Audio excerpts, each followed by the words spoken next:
So, sorry, I've just started recording. So you're saying you're doing training, even though no one actually speaks Welsh near you, you're going to be doing training on doing services in Welsh. Yeah, because there are pockets of people in our congregation who speak Welsh, and I think it would just be, I think it's appropriate that we do a bit, even if it's just things like the Lord's Prayer and the grace and things like that, because I think for them, that's an important part of ministry to them, isn't it? If they've been brought up with a Welsh language service, then I would imagine I would feel bereft of part of that service if I wasn't delivering it in their mother tongue. But and I'm prepared to learn. How good or useless I'll be remains to be seen. But, Reading it's one thing, trying to preach in it is another yeah. together. Are you Let's Welsh speaking? if we just have a quick recap on the slideshow, on the what do you call it, the PowerPoint. There we go. Right.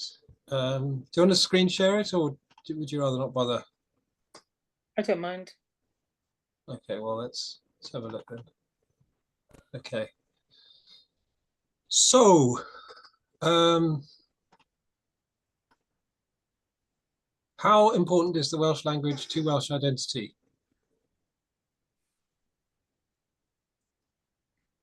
What do you think?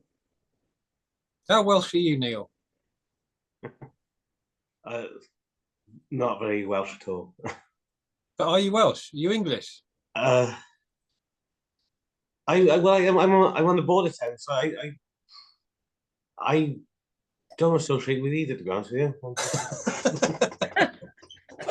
Is that just because you're from Cwmbran? Yeah, 40 years ago, I lived in, I would have been in Monmouth, so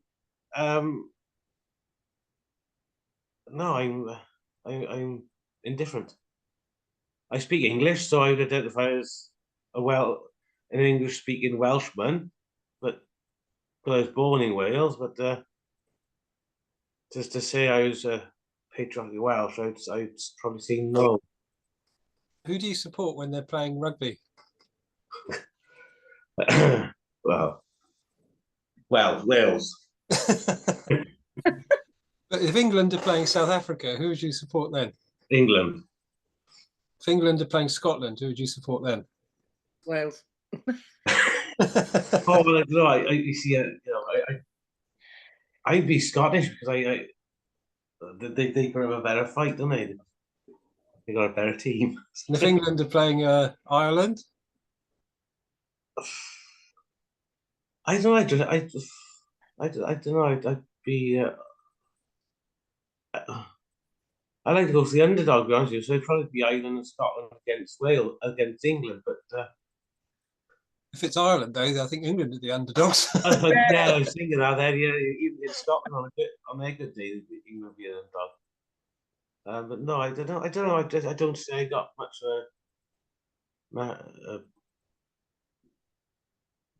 natural pride about it. I'm British. I'd say British Welsh, but I wouldn't have any strong inclinations either way. The bloke I knew used to feel really annoyed with Welsh speakers that somehow made out he was less Welsh because he didn't speak Welsh. Yeah. That does happen. It depends if you're from North Wales or South Wales. If a South Walian Welsh speaker goes north, then they get a different. They get they accept it, but they speak in a different dialect slightly, don't they? North Wales and South Wales. So it's how do you find as Welsh? Is Welsh being North Wales or Welsh being South Wales language, or do you have to identify by language at all? Well, Gwynedd always make out they're the real kind of heartland, don't they? But I think there are more Welsh speakers in the south than in the north, simply numerically speaking. Even though there we are. And that's what I was going to say. Yeah, okay. Yeah, I mean, it's a kind of open question, really. What about the question of identity? I mean, what kind of identity is important? How important is a sense of identity? I would say very, and I feel very disappointed that in my generation then, in the Milford Haven area, certainly, I didn't have Welsh at junior school or secondary school. So I had no opportunity for Welsh because they took it out the curriculum. And then my children did have it, and I felt quite envious of the fact that they'd had some basic Welsh. So I do think it's important because I'm a big rugby fan and I'm very patriotically Welsh. And actually, not having the language, I feel like the poor sister of everybody else, you know. My children have all had Welsh all the way through school. Yeah. All three of them have done school in Wales, like all the way. And all three of them have absolutely despised Welsh.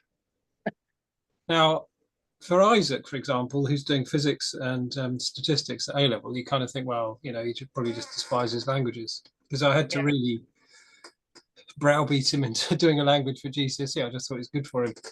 But my middle child, Sibia, she's actually really good at languages. So for GCSE, she did French and German and got A's in both, I think, or at least B's. I can't remember exactly. Oh. And then for A level, I can't remember exactly what she did, but she definitely did French. Then she went on to do a degree in modern languages at Bristol University, and she picked up Spanish as a brand new language she hadn't learned before. And by the end of uni, she was completely fluent in Spanish and French. So when we went to Spain, for example, all the Spaniards would say, gosh, your Spanish is really good. And when we're in France, all the frogs always say, well, your French is really good. And I tend to be a bit more bold than she. So we kind of meet someone, I kind of go charging in with my mutilated Spanish and French. And then after a while, they look kind of baffled. Then Sylvia takes over. And then they say how well she speaks. Maybe it's just a kind of contrast thing. But the fact is, she's really good at languages. And she knows no Welsh. She absolutely despises it. She's got no time for it at all. So it might be that the grounding that she had, whether she likes it or not, has actually contributed to her capability from having that bilingualism to a degree, at least from when she was small. And our children are completely opposite, because ours all learned through Welsh, and our eldest went on to do her A levels in Welsh, and our two who are now studying in England are specifically doing extra classes so that they can carry on and do their Welsh GCSEs, and they're looking to carry on and do their Welsh second language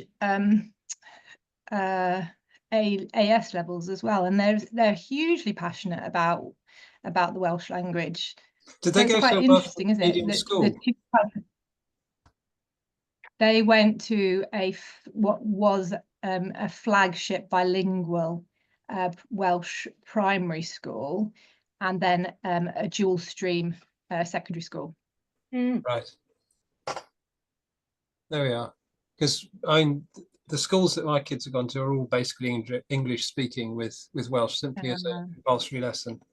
I think that could well be where the difference really lies then, perhaps in the passion of their kind of presentation, maybe. I'm sure that does make a big difference, because as the reading pointed out, the Welsh medium schools actually have had a huge impact on, how do you put it, the kind of demographic of the language. You know, and in many respects have been an outstanding success. And a lot of people moving to Wales actually choose a Welsh medium school, which presents its own complications, as the reading said, in that the families of these children don't actually speak Welsh. But it does mean that, you know, they do learn it. So it's probably on the whole a good, well, I mean, that's the question. Is it a good thing? I mean, well, that's really what we're asking tonight, isn't it? Is it a good thing? Is it necessary, or is it? I don't know. Is it kind of silly, or what? I personally find language interesting, and I made a real effort at uni, you know, when at St Michael's, to actually learn Welsh. So I've put quite a lot of effort into it. But round here, no one speaks it, so there's not much point working that hard on it, because it's not actually going to do anything around here. That's hard, isn't it? Yeah. There we are. My grandfather and grandmother were both Welsh speakers, and my grandfather wouldn't speak it to my dad. He said, "There's no future in Welsh, forget it." So he really, my dad knows no Welsh at all, and has never had any interest in learning it either. So there we are. So the history of the language. That was why I attached the reading about the Indo-European thing. You saw the sort of flow chart from Proto-Indo-European, and then the Centum-Kentum split between the East and the West, roughly speaking. And then did you notice that, Nicola? A split, yeah. Kentum-Centum split, as it's sometimes called. You notice very early on, there's a kind of split between the Western branch and the Eastern branch. And it's called the Kentum or Centum because that's the difference in the sounds that kind of is kind of diagnostic to the two groups of languages. Mm. Anyway, did you see that little map thing that went with it? The one above it there. Well, showing the origin of Indo-European in basically what's now called Ukraine. Yes. That's.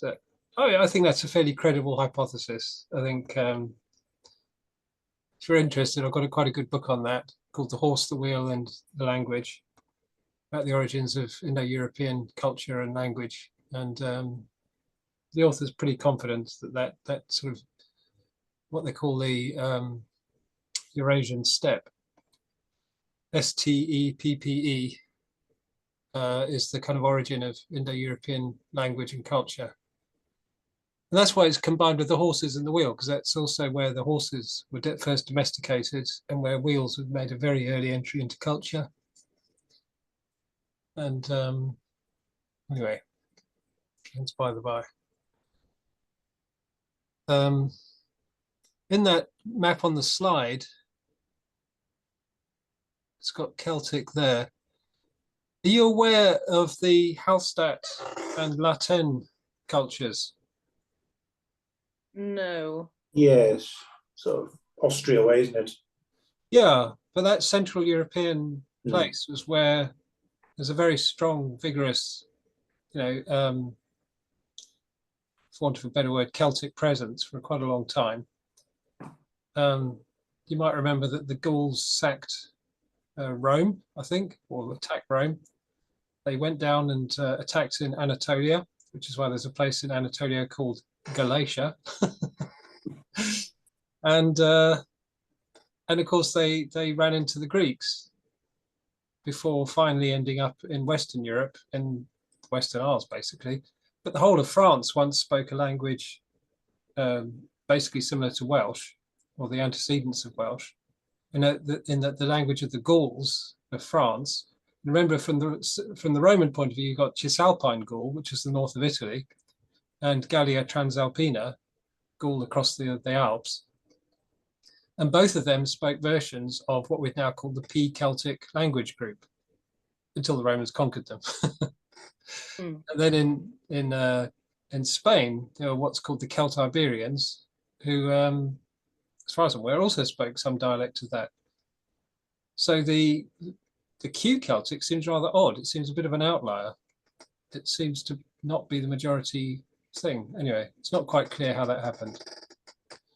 But obviously the word for Switzerland, Helvetia, that's named after a Celtic tribe, the Helvetii. And Venice is named after the Veneti, who are a Celtic tribe. So that kind of linguistic evidence is quite kind of prevalent around the whole of Central Europe. And obviously Central Europe isn't that far from the Eurasian steppes where the whole thing began. For a long time, or for a while, it was thought that the origin of Indo-European must be in what they'd now call Anatolia or Turkey, because there's a very high density of different Indo-European languages there. And they're very different from each other. So I thought that must be the heartland of it. But the present thinking is that the Proto-Indo-European originated up here in the north of the Black Sea, and that the reason there's such a diversity of ancient Indo-European languages in Turkey or Anatolia is because they went both sides around the Black Sea, basically. So you got all kinds of different people coming and going, and they kind of all ended up there. It's a bit of a kind of dead end place for migrating tribes at one point. There we are. Wow. And then you got the 1282, the final conquest of the Welsh kind of areas by Edward I. So how would the area have functioned before 1536, before their Act of Union? I suppose principalities, chieftains, their own local laws, and they're paying tribute to Edward. Well, the what was it? I know it was feudal, wasn't it? Hmm. So you had the whole concept of fealty. So once he had vanquished some landowner, he would then either demand fealty, or if fealty could not be given for some reason, then he'd simply chop his head off or exile him or imprison him and install a more pliable also a vassal. So, but what would have been the difference then between that kind of governance in Wales, or the area now called Wales, then and the 1536 thing?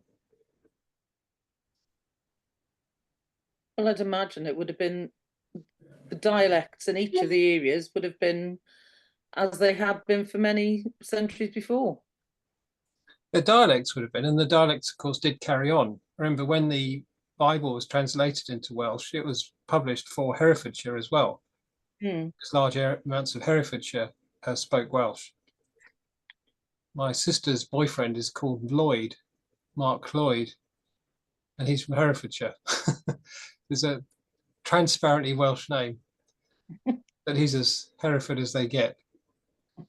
So I think the thing was that the various bits and pieces of what's now called Wales would have been. Remember, you got the Marcher Lords then. Each Marcher Lord is almost an autonomous unit.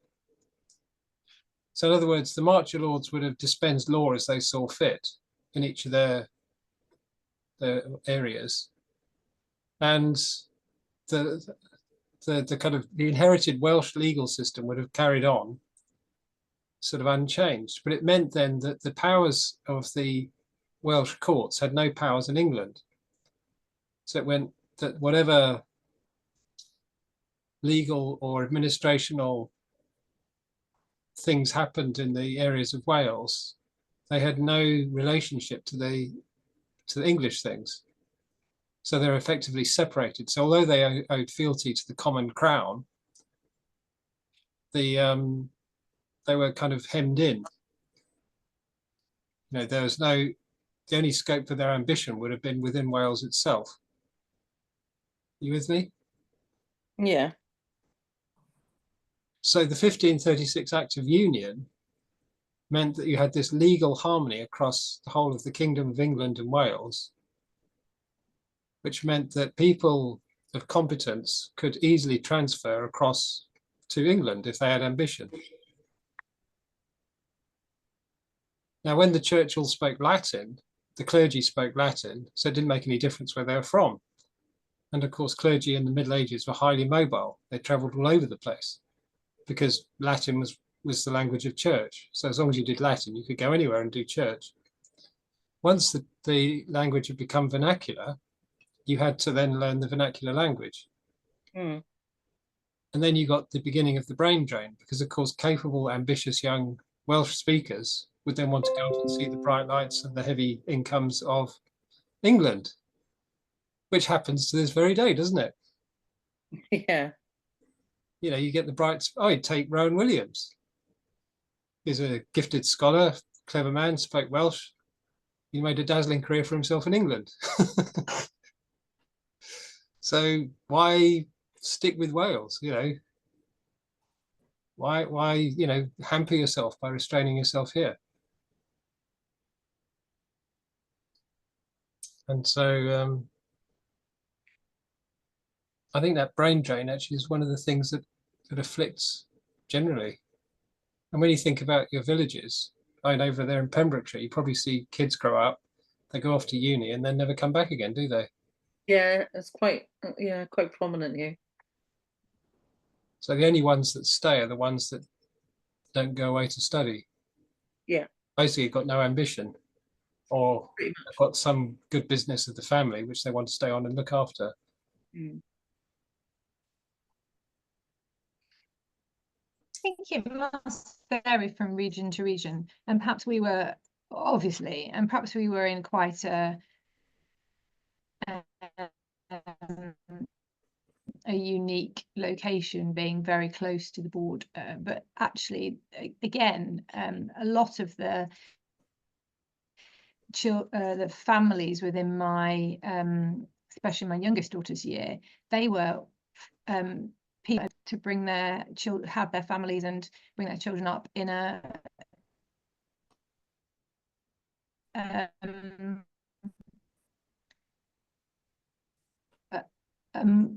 place that they felt more kind of quality of life was better, interestingly. So Where does it work? I guess there's, as with everything, there must be quite a range. Sorry. Where do they work? Oh, where did teacher? Sorry. Where did these people work? Where did the? Yeah, so there were teachers in the local kind of agricultural college. They had their own. Quite a lot of them had their own businesses actually, where they were bringing things from abroad. Some sort of civil servants, I think. Quite a range of different. I think perhaps, yes, maybe a range, but possibly some working across the border, perhaps. Yes, interestingly. Interesting. The kind of thing which you talk about did happen. I did a baptism in the next village in Llangattock, and Llangattock's become quite an expensive village now. And so not many people of working age can afford to live there. Partly because there's no jobs very close to Llangattock, but also because the houses are really expensive. But the baptism was a boy that had grown up in Llangattock. His family still lived at the top of the hill behind the village. But he was working, I think he had quite a senior position in an insurance company in Birmingham, and his wife also had quite a senior position in another insurance company also near Birmingham. But because they did quite a lot of remote working, they could afford to live in Llangattock, which is 2 hours away from their places of work, and just commute in for the odd day when they had to be in the office. So for them, that was possible then. They could actually go back to their village. Or he could anyway. Obviously, his wife wasn't from Llangattock. And of course, in Brimau, which is a working, post-mining town, lots of kind of people stay there. But then you tend to get the more capable ones do move away. And Gilwern, where I live, I think it's got a kind of aging population generally. It's I mean, I don't know of any of my children's age that have stayed in the area. They've all moved away in various places. So I think for us on a peninsula, because we haven't got the sort of we got the Irish Sea for most part of the peninsula, so there's even less sort of opportunities in, you've got to go in one direction, and that's east. Yeah. And unless you go into the oil refinery or perhaps the NHS, although that's on its knees, and agri is struggling, there really isn't very much apart from tourism. Yeah. But you do know since COVID, you hear of people, including myself, because I moved back, still working in central London, but only needing to be in the office once a week, and then you're remote for the rest of the time or on the road. And I think that whole sort of home working thing has helped people to be able to either return to where they were from, or, work in, live in different places to where they work. Yeah. But yeah, a lot of our young people do end up migrating, and that is a bit of an issue, especially from a language perspective, because if they're the ones that are learning it, then it leaves us all here stagnant, really. Yeah. Yeah. Welsh, but so the Book of Common Prayer in the New Testament in 1567, Bible in 1588, revised in 1620, the metrical Psalms, and then the Bible back in 1630. Do you remember what they were saying about the Reformation, when the Reformation was first kind of enforced in Wales under Elizabeth?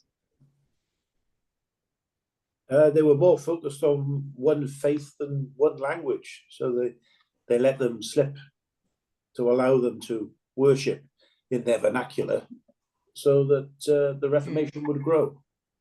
Yeah, but do you remember how few clergy there were? Oh, Lots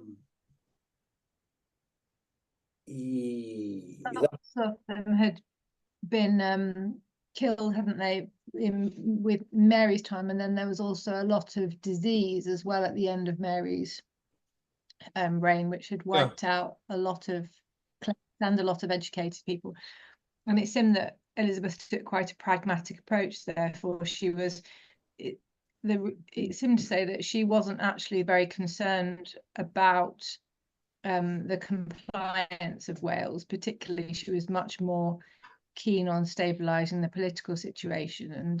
And so although they did send the visitors around to turn a bit of a blind eye for a while to what was really going on. Well, they were definitely interested in compliance, and that there's the third wave of the Elizabethan settlement reforms in the 1580s that basically made everyone fall into line about communion and that kind of thing. So she was definitely keen on it, because that was part of the state, remember? But she definitely wasn't as preoccupied about doctrine as some of the reformers were. And as you say, she was pragmatic on that front. She wanted the Elizabethan settlement to be slightly vague so as to alienate as few people as possible. Yeah. But the thing which struck me about this was that from not a particularly promising beginning in 1567, with the launch of the first Book of Common Prayer, the Bible in 1588, when remember that literacy wasn't particularly widespread at that time. A lot of clergy weren't capable of preaching. A lot of churches wouldn't actually have had a regular communion service, not more than a couple of times a year. Many of them would rarely have heard a sermon.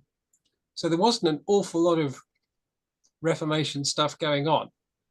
But then by the time you got to the Bible Bach, the little Bible of 1630 and the circulating schools, by the 17th century, you've got a very, very literate and well-informed biblically population. Did you kind of notice that kind of trend? Yeah. So you got a huge shift then from a kind of illiterate, apathetic populace at the time of the actual Reformation to a very literate, and biblically educated population at the end of the 17th century. Mm. So the evangelical awakening then fell on very fertile ground. People already knew the Bible. There are already Bibles. Biblical knowledge was already respected. So, and well, they pointed out the hymnody, the hymn writers, and one thing I thought it was nice that he made the point about was the fact that William Morgan's Bible was actually in beautiful Welsh. As the King James Bible is beautiful English, and the Book of Common Prayer is beautiful English, this is beautiful Welsh as well. I can't really comment because obviously I don't know Welsh well enough, but I think that's actually significant. Yeah. In other words, they made what you might call a noble achievement of the Bible. It wasn't doggerel, it wasn't mechanical, it was something wonderful. you know, so it became that cultural icon, that pillar of you know, kind of yardstick of learning and aesthetic Welsh as well as theology. But in the same way as the King James Bible in it. So yeah, so I think there's a close kind of similarity there. I don't know about Luther's translation into German. I don't know how well that's reckoned. Well, he did sort of codify German, and it seems to be quite well respected that way. Yeah. They still think they're still quite into their own dialects. You can go somewhere and you can still hear High German, and then they'll do a show, for example, in a Low German, Rhinish or Kulsh or something like that, which if you're not from the area is quite difficult to understand. Oh, right. Yeah, I mean, if you listen to some, I speak German, but I can only get about 40% of somebody chattering away in Bavarian, if that. Oh, really? Yes, honestly, yeah. Did you ever see that film Inglorious Bastards? Yes. No, I didn't see that, no. But that dialectic German came up in the film, where the Englishman that's learnt German has learnt German very perfectly, but the SS man, with his kind of sinister sense of perception, says, "Where are you from?" He says, "You don't have an accent." You know, there's no trace of accent. And the man explains it away, saying he moved around a lot as a child and he never wanted to have an accent because otherwise people would tease him. So here we are. Anyway, still you got accent there in Welsh now, haven't we? With north, south, and west. Yeah, my nephew refers to it as Wenglish. He says, you know, when you people start learning Welsh, he says you sound ridiculous, because he was brought up in Llanelli, so he was first language Welsh in school and home. So hopefully he can help me a bit. I always thought Wenglish was like Dylan Thomas English. There we are. When I first started learning Welsh, I realised that some of those Wenglish phrases, from like the kind of syntax of Dylan Thomas's prose and poetry, is actually Welsh translated into English. You know, some of those idioms in South Walian English are actually just translations. Oh. Like around Swansea, they go, "Is it?" And in Welsh, they go, "Is there?" Okay. There we are. So, yr hen fam, the old mum, the English church. He didn't translate it in the second line, did he? The lack of Welsh-speaking bishops. So why was that? Well, after the Act of Union, they wanted everything done in English for a secular way, courts, office, anything like that. And of course, as is today, in fact, the Church of England's bishops are appointed by the Crown. It's by the Prime Minister, which is quite interesting. Was that? But there's also the brain drain, wasn't there? Yeah, yeah. And the capable Welsh-speaking churchmen went off to seek the pleasures and prestige of England. So then, and I think Wales was seen as a bit of a backwater. You know, if you wanted glamour, you'd go off to the rich diocese in England. And so I think part of it was that brain drain. And Sean pointed that out. Have you ever driven around a lot of French villages or small country towns? Yeah. Have you noticed how prosperous they've been for a long time? Mm. If you drive around the same kind of places in Wales, do you notice they're not nearly as prosperous? No. It hit me that Wales has been an economic backwater for a long time. You know, we just don't have the architectural heritage that places like Brittany have, because basically we're skint. Mm. We just didn't build such nice houses.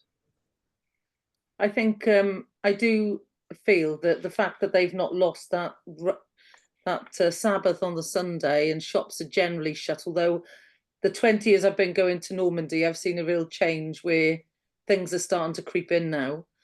But I think the lifestyle and that respect for family time, and there's still a reasonable turnout at church. I just think the lifestyle is entirely different, and perhaps it nurtures a different sense of responsibility to our heritage and our sense of place. Oh, I was just thinking that basically you've got towns in France full of nice houses from the 17th century onwards. And if you go around towns in Wales, basically they just don't exist in the same way. You know, Cardiff in the 17th century was a village, a fishing village. You know, barely existed. You know, they just weren't so much centers of prosperity in the same way, I think. And places like Rouen have been prosperous for a long time, for hundreds of years. Mm. And but I'm not entirely sure how the French system works. You know, are they tithed? Do they operate? It's purely my observation is purely economic. It kind of hit me that Wales has been a economically poor backwater for hundreds of years. You know, the rise of coal and heavy industry in the 19th century was a very, very recent thing. I think when our cup was made for communion, I sent it pictures to the V&A to have it provenanced because it didn't have a proper mark on it. And they said that there were only 2 towns in Wales at the time of the Reformation that made silver with silversmiths. In other words, there's only 2 towns with sufficient economic importance to actually occupy a silversmith. One was Carmarthen. That's Carmarthen and Grosmont. Have you even heard of Grosmont? No. It's on the border just south of Monmouth. But those are the only 2 towns in Wales, apparently, that had enough economic activity to justify the employment of a silversmith. Wow. So you'd find that most North Walian communion cups have been made in Chester. And so the one that we've got, not having a proper maker's mark and assay mark, it probably means it was not made in a proper centre like Chester or Gloucester or Bristol, where there would have been an assay office and everything would have been properly marked. It suggests, therefore, that it was made somewhere very provincial, like, for example, Carmarthen or Grosmont, and Grosmont's only 20 miles away. So that would be the natural kind of inclination. And I think, coin only started to be used in Wales after the Norman conquest. Basically, after the collapse of the Roman Empire, Wales became a barter economy until the Middle Ages. So there are no, for example, pre-Norman buildings in Wales, are there? Yeah, you have some, but not intact. Not intact. They've been altered. Well, you've got some of the castles. Hillfort type things like earthworks. Yeah, well, they're earlier again, aren't they? That's well before Reformation, you just said, wasn't it? No, Norman. Norman. Yeah. Yeah. I mean, in England, you've got Saxon churches, haven't you? Yeah. Yeah. There's a sprinkling of Saxon churches. Not many, but there are some. We've got Norman, I think, are the earlier ones here. Yeah. Yeah. But nothing before. But a lot of them, like I say, have been altered or added to, so they're not faithfully Norman, if that makes sense. No. I think I had read somewhere that Llandaff Cathedral was built in stone before the Normans, but they completely demolished the stone building to build their one, which is why there's no trace of the pre-Norman building. And there may have been 1 or 2 other stone churches before the Normans, but they were completely demolished and then rebuilt, in the ensuing time. In other words, every building in Wales practically was wood, and not particularly well made wood. Because if they'd been really nice, there'd probably still be a couple around. So Llanelid's got pre-Norman, footings. If you look carefully, you can point them out. But it's a Norman church now.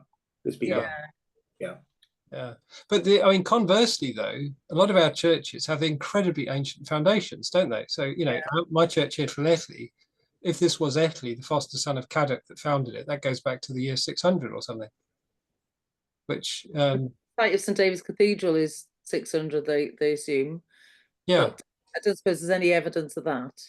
No, no, and there's very few books from Wales as well. And if you actually go through, you know, the famous manuscript books like the Book of Lindisfarne or the Book of Kells or whatever, in theory, you would think there were books made in Wales, but I think the Gospels of Chad may be possibly made in Wales. Honestly, you're talking with the fingers of one hand. There's almost no Welsh vernacular literature. You know, there's tiny amounts of it. This is one of the terrible problems with trying to do the history of Wales, is there's so little to work with.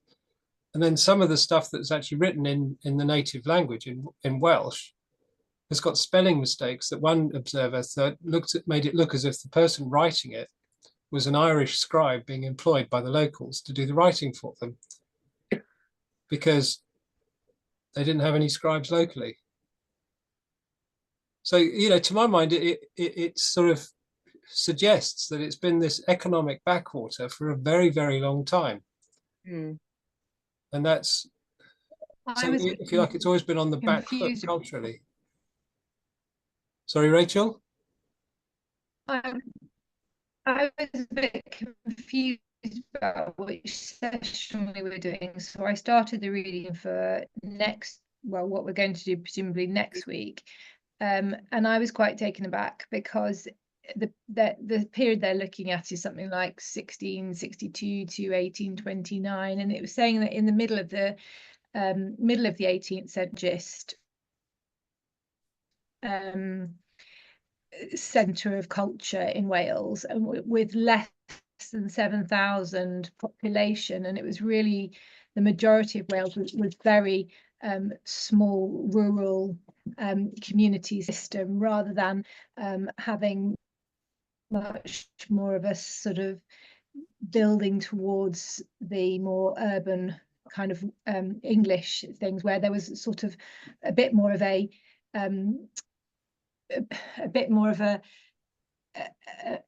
moving towards all the different kind of social classes. There was a more of a middle kind of end of things, whereas Wales was very much still in the kind of really poor, or the you know, the gentrified, and that seems to have, as you said, been lasting for an awfully long time. Yeah.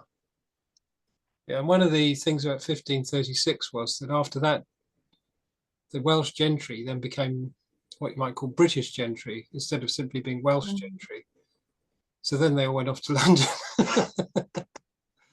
So as Sean pointed out, they lost the patronage for the poets and things then. So William Morgan, doing the Bible as he did, was probably one of the last generations to be part of that really lively poetic tradition. Now, after that, the poetic tradition started to go downhill. And Henry Vaughan, you know, the metaphysical poet, he used to live around here, actually. He went to school in Llangattock, which is one of my churches. And Matthew Herbert, one of the famous Herberts, the Earls of Pembroke, was his tutor. But Matthew Herbert taught him to speak English and Latin. But most of Henry Vaughan's career was spent writing poetry in English, which is his second language. So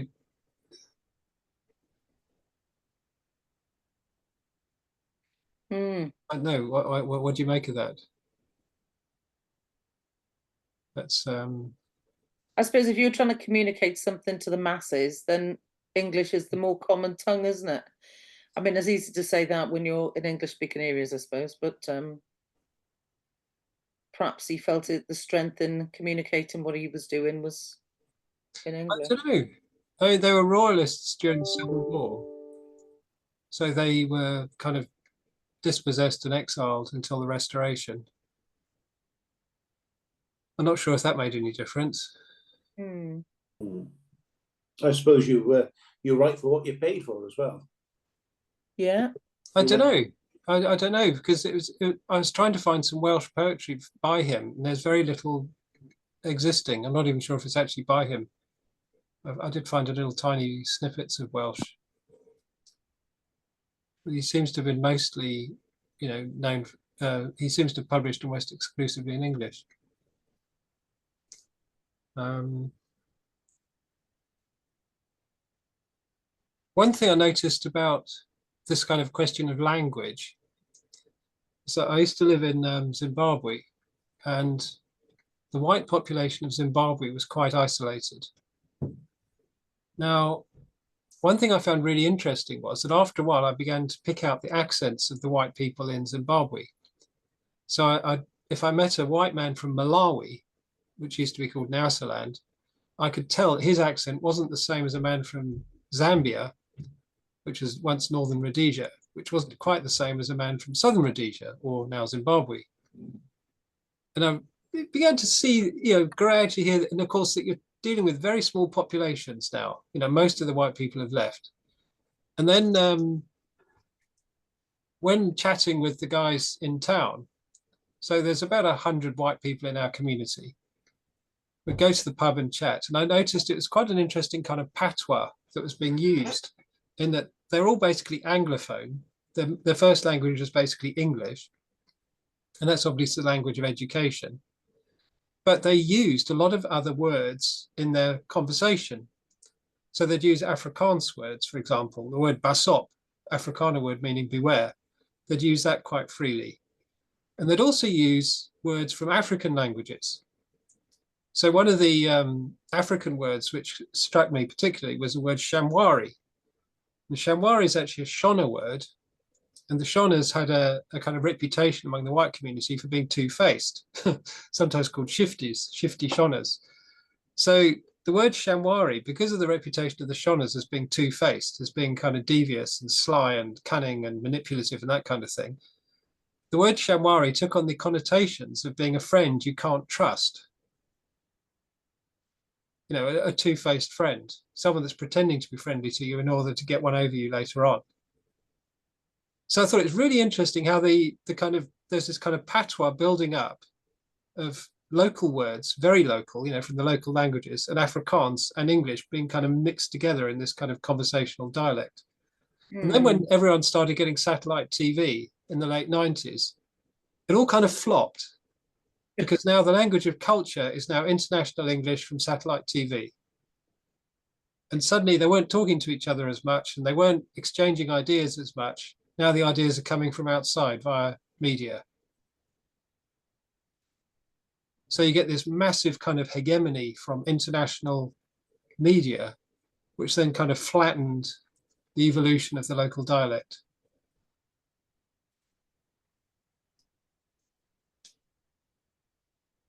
Interesting. Yeah, I thought it was kind of curious, but I think that's part of the problem with Welsh, is that languages have to live, don't they? They have to have a life. Otherwise, they can't do what they need to do. Yeah, but you've got this enormous external pressure now from media. This huge external pressure. Like everyone watches TV, everyone goes on the YouTube. And one of the curiosities was that my son had a friend at school who used to spend an awful lot of time on his screen, and he had an American accent. Yeah, that's quite common in young children. I've spotted that. Yeah. So in other words, he's not getting his language from people. No. He's getting it from a screen. Yeah. So really, if you want people to speak Welsh, they need to get their language from other people. That's where they're going to get it from. So somehow, if you want Welsh to survive as a language, we need to facilitate an environment in which people get language from people. Yeah. That's how it'll really live. And in which that communication is meaningful within those groups, in which they want it to be meaningful. And that's what they're saying is the difficulty, isn't it? Because they're saying that they can legislate for it and they can make all these acts and they can make all these bills. But if actually, the children do it sort of because they're required to in Welsh, but then they go home and speak English, or they go out with their mates and they're speaking English because of, you know, Where's a well, good for example whatever of reason, whether it's because sorry, carry on. where's a good example of a fight against English by law? By law. Oh, Yeah. well, the French have got an academy, don't they? That's right. They despise the.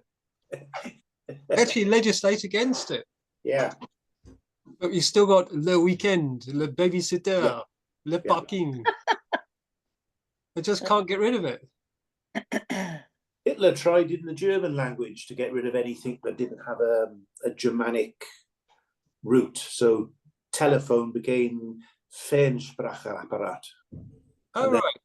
And there's loads of these examples, but they all went back to telephone.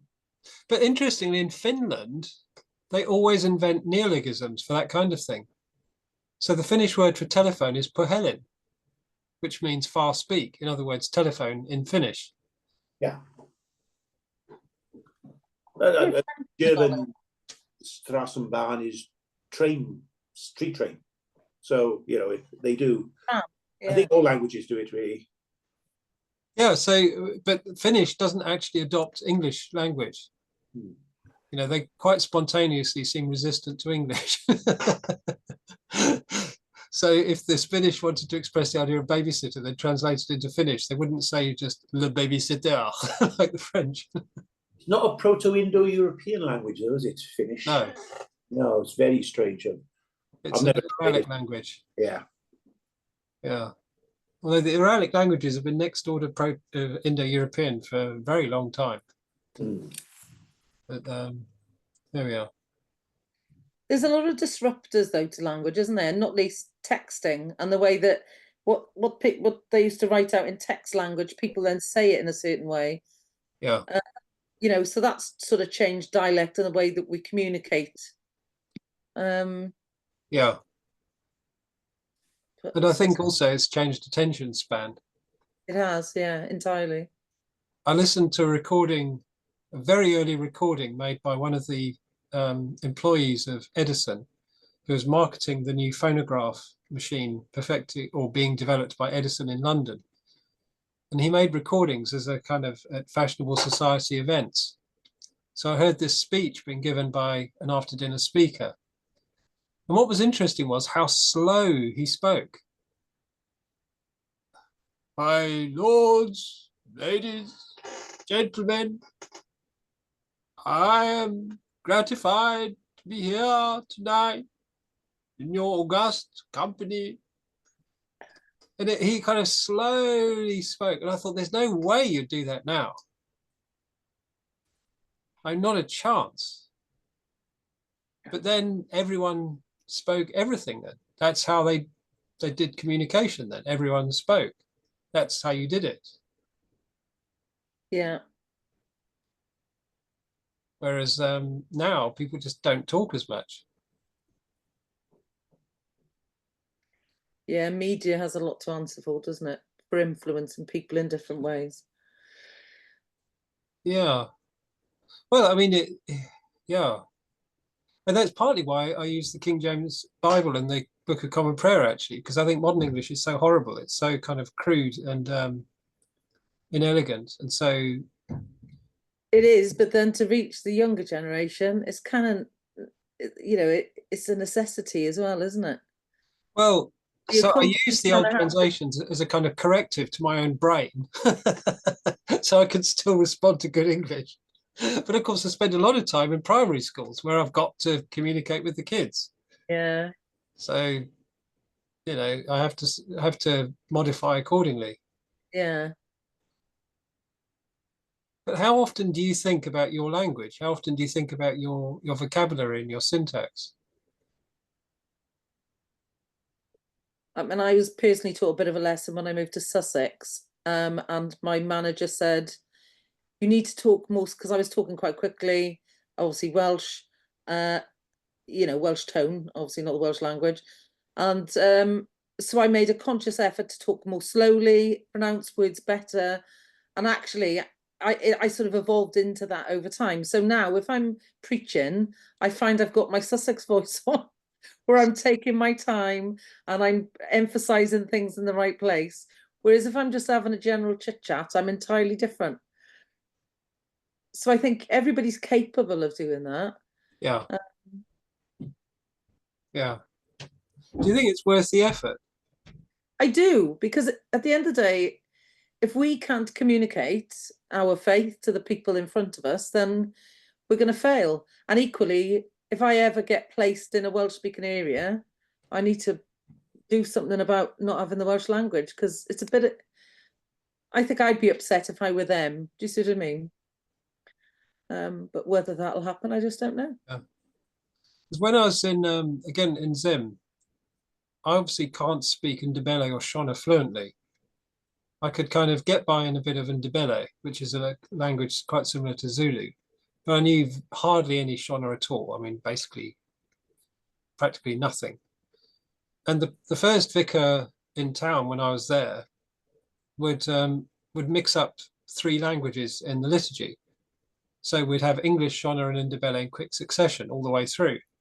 So I got used to kind of switching between the Kyrie, for example, in Ndebele, Shona, and English. So I could say it quite confidently in all 3. And I know what it means, so I can do it. But what I found was that I just get lost in the Lord's Prayer. It's too long. So whereas Lord have mercy, I can say that very meaningfully in Shona or in Ndebele.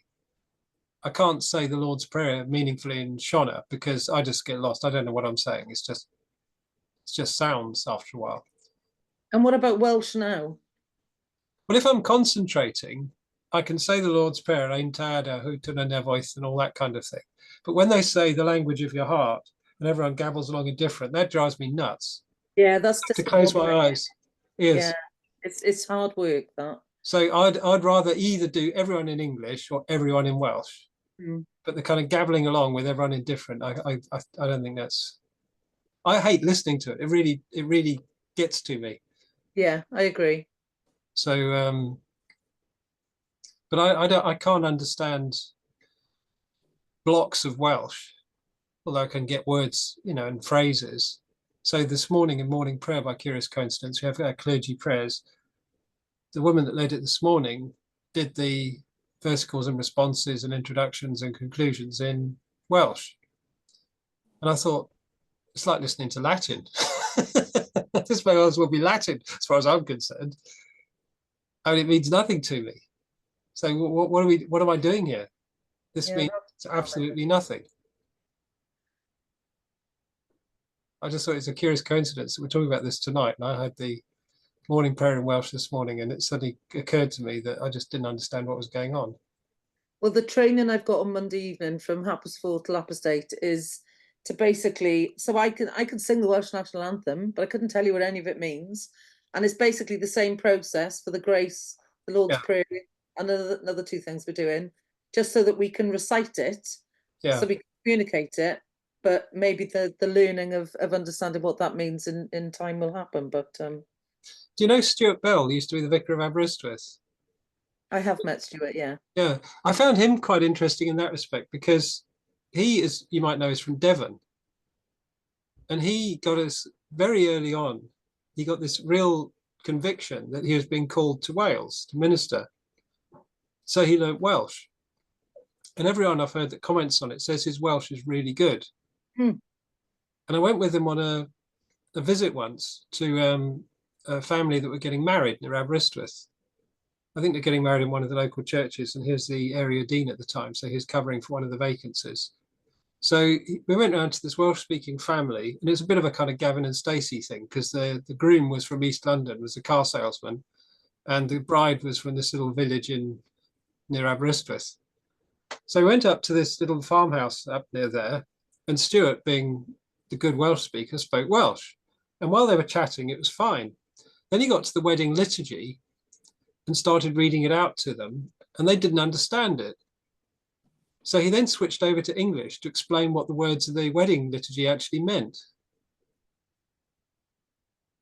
So in other words, they were a Welsh-speaking family, but the only Welsh they did was basically small talk, conversation. Oh. So the language of Yeah, ideas and culture for them was basically English. If they were doing complicated stuff, they went to English. I could see me being in that category. I think there is quite a stretch there, isn't there, between formal Welsh and colloquial Welsh, and Yeah. It is. I would imagine that a lot of sort of liturgical things would be in the very formal Welsh, which maybe, unless you've actually studied Welsh, sort of to a quite a level. So I think that my daughter did it for A-level Welsh, and probably you do it if you are in the Welsh first language stream in secondary school rather than in a bilingual stream or something like that. But otherwise, I think again your level of Welsh learning is pretty basic, and I don't know whether it actually does stretch to what's quite historic and formal sort of literary Welsh, as opposed to just just sort of everyday language, as you say. So that is interesting. Yeah, I just thought it's a curious. I just think if you say all my worldly goods I thee endower, it's quite a stretch in English these days, isn't it? It is. And what is that in Welsh? Does anybody know?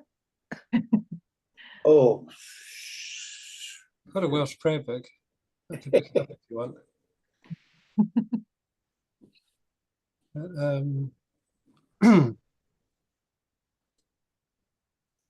Yeah, there we are.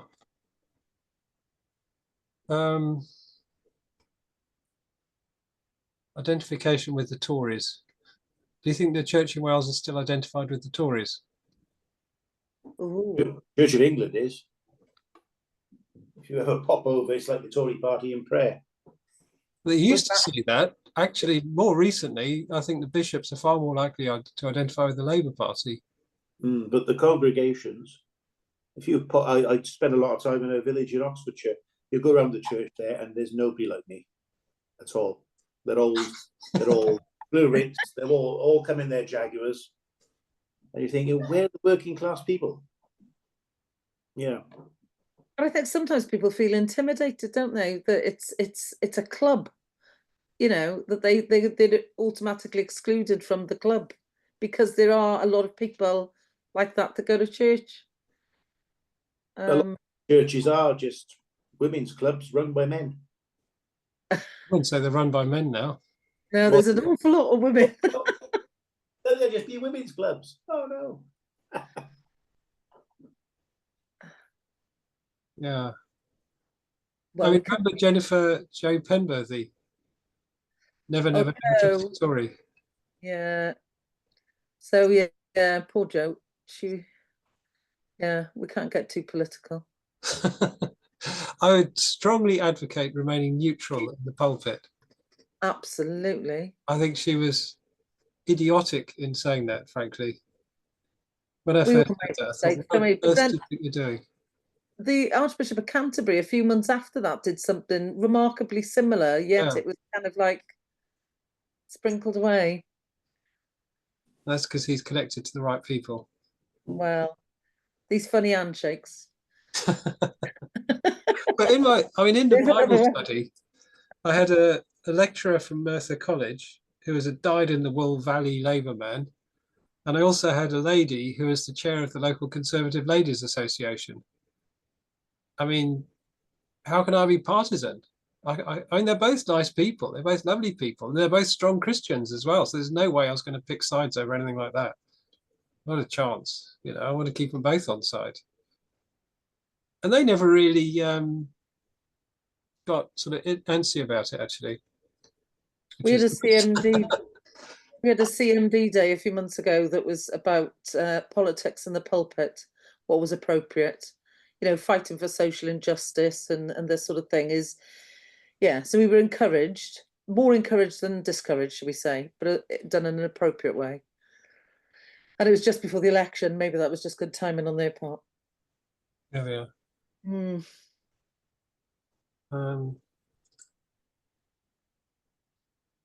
There we are. 20th century and beyond. The language policy, the battle for the language disestablishment. So the book made quite a big deal out of the language policy, you know, the reading, about the change in culture from when Wales has been, or Welsh language, Cymraeg, has been officially dissuaded or discouraged, to now when it's officially promoted. Yeah. Promoted quite vigorously in some respects. And then I suppose one thing is that no one really queries that, do they? I haven't known anyone seriously argue against that. I think we all feel it in our hearts it's the right thing to do. But I must confess that when I'm at St. Paddens and they're doing part lectures in Welsh and they're, you know, a lot of the worship is 50-50. And I feel like I'm not in the moment with everybody else because I haven't got that connection, even though you might have the translation next to you. But sometimes it can be, when you haven't got any language, it can split you away from it as well. Yeah. So yeah. That's why I found the thing in Zoom quite interesting, because I found that I could do, for example, the Kyrie equally well in Ndebele or Shona, but I couldn't really do the larger bits. So I've encouraged, I mean, when I made the service booklets for the parish here, I did the bits which I thought it's fairly simple to switch over in Welsh as well. I've got alternative versions. So I've got the Kyrie in Welsh, I've got the Agnus Dei in Welsh, and the blessing, you know, the giving of the peace in Welsh. I think those are all quite intelligible. You know, you can manage those to an English-speaking congregation and they'll know what you mean. And I've actually had the congregation say those in Welsh, and I think it works. You know, it's okay because they know exactly what it is, and it's quite short, so you can get the sense of it quite easily. But I wouldn't try and do anything more because it just becomes meaningless then. And basically, this is an English-speaking area now. Interestingly, there's a bequest in the 17th century to see that Welsh was preached on a monthly basis. There was like an allowance made from some endowment fund. And that's in Gilwan in Monmouthshire. So I'm not quite sure whether that illustrates the decline of Welsh as a language or whether that means that they wanted preachers to turn up. Because of course it could go either way, couldn't it? It could be simply there were no preachers around and they're going to make sure someone turned up once in a while. Or it could be that Welsh as a language was in decline by then, and they wanted to make sure that Welsh kept on being used in the pulpit on an occasional basis at least. I don't know, that's 1640, 1660 kind of time. There we are.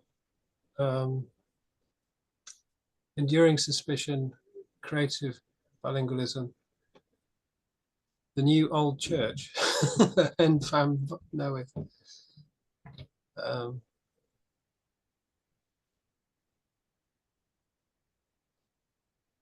Have any of you read That Hideous Strength by C.S. Lewis? No. In that, it's a story set in the north of England, in a fictional town, in a fictional college. It's a small independent university, as the kind of sits and leaving for the story, and it's become corrupted, basically. That's the story. But one of the issues of corruption is that all these strangers come into town to do work for the sinister organization. And one of those blocks of suspicious, sinister strangers are Welshmen speaking Welsh. Do you think that having a different language creates suspicion? I can understand why it might. It depends who the people are, I suppose, isn't it? Yeah. Yes, because you don't know what they're talking about. No. Language is knowledge. Knowledge is power.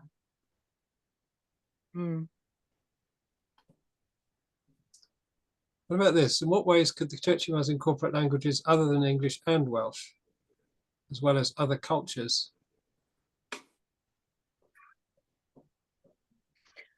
I think that's a sensible approach, and it depends on who you have around you and what the needs are of the area. What sort of, I mean, if there's a large Polish population, for instance, or whatever, you would sort of try and make a bit of room to accommodate different cultures if it was an important part of your ministry in that area.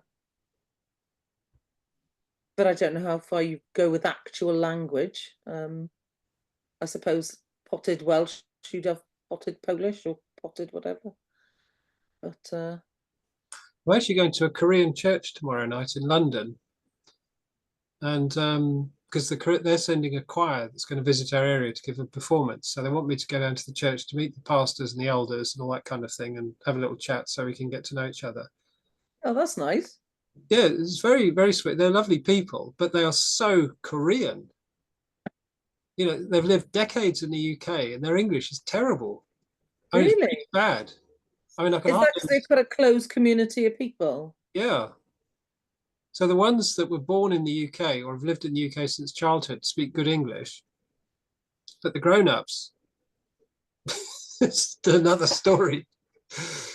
And so when I'm speaking in the church tomorrow night, I'm going to have an interpreter who's going to interpret into Korean. Wow. But the choir have been learning their songs in English so that they can sing the songs in English to the congregation in Crickhowell. So they're a bit like me with my Welsh. I won't have a clue what I'm singing. Yeah, so they're having to learn it phonetically. So I'm finding the whole thing a bit. I'm kind of bemused because they want to outreach in England, in Britain, in England particularly, but one of the first Korean missionaries, one of the first missions to Korea came from Wales. Were you aware of that? No. I'll send you a flyer. But Robert Jermaine Thomas went there in, I think it's 1864. He was part of an American trade mission to Korea, which was very remote and isolated at that time. And the Americans got into a quarrel over something or other and ended up being killed by the Koreans. And Robert Jermaine Thomas was their interpreter.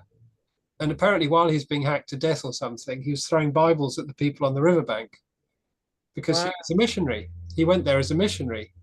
And his last act was to throw Bibles at the Koreans standing on the riverbank.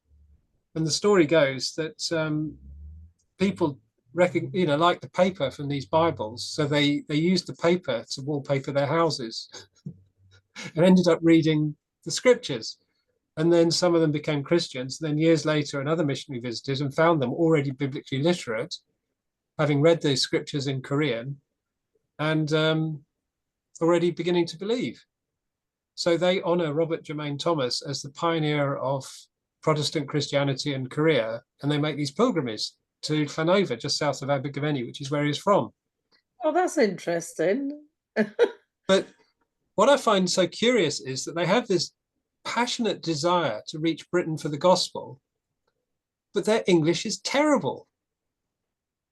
It's awful. Honestly, I can hardly understand them. And I think,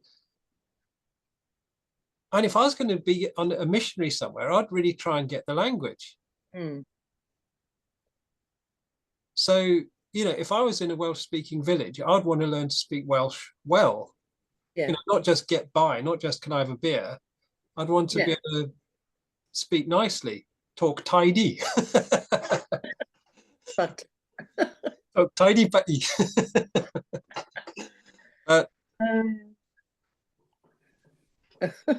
Anyway, but that's their mission.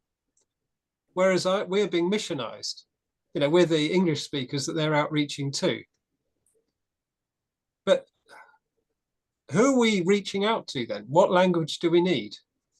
it depends on our context, doesn't it? Yeah. And I suppose we are identifying, no matter where we are in Wales, that we are part of the church in Wales. And I do, even though, like I say, I got no Welsh, but I do feel it's appropriate that I have some Welsh on part of the liturgy or whatever, because it's respectful to the church I belong to. I mean, if I ever transfer to a Welsh speaking area, well, I feel the same as you. I'd have to try some immersive Welsh and throw myself in and pray that I come out the other end and I can understand some part of it without too much spitting in the process. I'm thinking, I do like studying languages, and 80% of languages consist of about 2,000 to 3,000 words. And if you think of the creed and all that, but I'm just come to me, the parables are in everyday English, but obviously it would be things like a sower or a vineyard. But back then it would be just the common words of the common day. So I'm curious if we really need such a depth of language to get over the parables and the teaching of Jesus. There's a doctorate in that, isn't there? Yeah. Well, I think you've got a good point there, in that you're right. I'm sure Jesus was speaking very much the vernacular then. He wasn't using highfalutin language. The Gospel of John is written in baby language. You know, if you want an exercise in Greek, in Koine Greek, the Gospel of John is really simple Greek. It's not complicated. And the letter to the Hebrews, another story. Yeah. And the prologue for the Gospel of Luke is such unbelievably complex and flamboyant Greek, it's barely comprehensible. I think even to a Greek, I think Luke was showing off. But the Gospel of John is really, really simple. You know, it really is. You know, you read John in English, it sounds pretty simple in English. Well, it's just as simple in Greek. So, yeah, I think you're right there, Kevin. I think you don't need a huge scope of language to get the gospel across. What do you need then? Communication. Yeah. I don't think it's so much as I don't think Jesus was, with his parables, he was preaching from a pulpit. I think he was keeping people's eyes, watching their eyes and seeing where they were going, you know? I mean, look, he starts off just throwing a parable up into the air of the of the Good Samaritan, and he's got the Englishman, Scotsman, and Irishman thing. He's got the Pharisee, and he's got then all of a sudden there's a Samaritan, you know. The lawyer. Who would be the outsider nowadays, do you think? Sorry, what was that? Who would be the outsider nowadays, do you think? That's a good question. Let's go for a refugee. Go on, that'll stir things up. Do you reckon? Well, I spent a little time in England, and they're a bit more. Could actually be a neighbour, couldn't it? Well, I reckon it'd be a Trump supporter. Yeah. Oh. And a Trump supporter came down the road. Everyone's hackles go up on the back of their neck.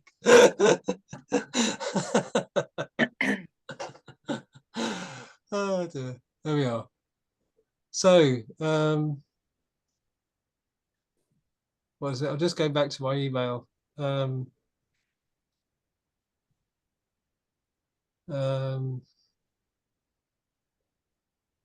Yeah, I noticed the circulating schools, they spoke Welsh, but they also taught Greek and Latin. They sound well educated, these kids, don't they?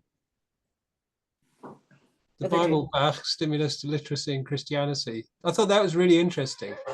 That really was a stimulus that got everyone reading generally. You know, it encouraged literacy in general, but it also encouraged Christianity, or maybe it's the other way around. It encouraged Christianity, but it also encouraged literacy. Strong correlation between the two there. The difference between then and now is that would have been such a captivating thing for people, because there wasn't this total immersion in media and information coming at you all the time. You know, they would have had the space and would have been, you know, really interested to hear the word. Our contexts are so different now, aren't they? Yeah. Yeah, very much so. And who wouldn't give some serious money to read the Gospels for the first time? Because they're so they still shock us now, don't they? After you've read them. Yeah. So And the imagine relevance. again. And the relevance in it as well. Yes, yes. Yeah. Yeah. I can't remember what his questions were now. Let me just have a look. Are non-Welsh speakers Welsh? Yes, I am. It was that bloke I mentioned. That was the one that stuck in mind there, because he had a real grudge about that. He said he's fed up with being told he wasn't properly Welsh. It was there we are.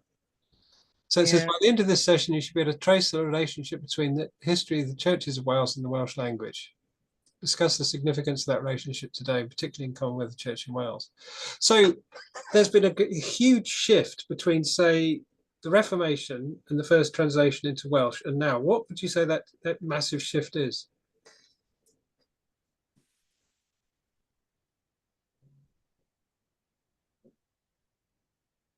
The availability of the text. Kind of. Arguably, it's available then, it's still available. Yeah, true. And it's printed then, remember, it wasn't just handwritten. Yeah. So, you know, printed Bibles were in every church by then.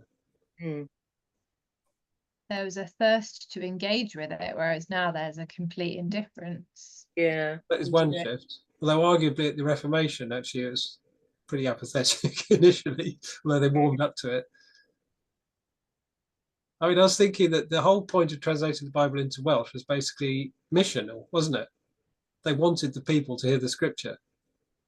And the people spoke Welsh, therefore they put the Bible into Welsh. Yeah. Likewise, the prayer book, metrical psalms, the revised one, the Bible Bach, making it available. Now, the Church in Wales feels a duty of care towards the Welsh language, to somehow look after it, to nurse it. Because everyone now speaks English. If you're simply talking about communication, you could hand out everything in English and practically everyone in Wales would understand. So it's not about communication now, it's about something else. Identity. Possibly, yeah. In which case, what sort of identity should we be looking for? You know, where should our identity be in Christ? Well, our identity in Christ shouldn't be any different no matter what language we're in. But I suppose it's the vernacular or the area in which we live is what forms our identity. But I suppose that Christian identity shouldn't differ, should it, really? Does that make sense? Yeah, no, that makes perfect sense. I think you're dead right. So that's why I think it's a kind of interesting question, that it's a matter now of identity, and the Church in Wales feeling this duty of care for the language because of a sense of identity. But arguably, that sense of identity should be subordinated to a sense of identity in Christ, which actually transcends language. Yeah. Because, you know, when I was in Zimbabwe, sorry if this gets a bit repetitious, but I used to have this old lady called Gogo Ngwenya, which means granny crocodile. Gogo means granny, and Ngwenya is a crocodile. That was her clan name. So Granny Crocodile. But she hardly spoke any English at all. And yet she was my sister in Christ. You know, we had that in common. Yeah. You know, we could exchange, if you like, meaningfully some form of fellowship, even though we had hardly any language in common. So that identity in Christ was definitely more important than our linguistic identities. And actually, you have a real sense of the importance of identity when you become a deacon and you suddenly wear that dog collar, because people look at you differently as well, don't they? So, like, that whole identity thing is quite important with what we do, isn't it? I kind of wear my presbyter identity quite lightly. I've noticed some people get kind of deformed by it. And you're a really horrifying case where better not be too specific now. a woman I knew who was a lively, pleasant, and friendly, personable, feminine woman, became ordained.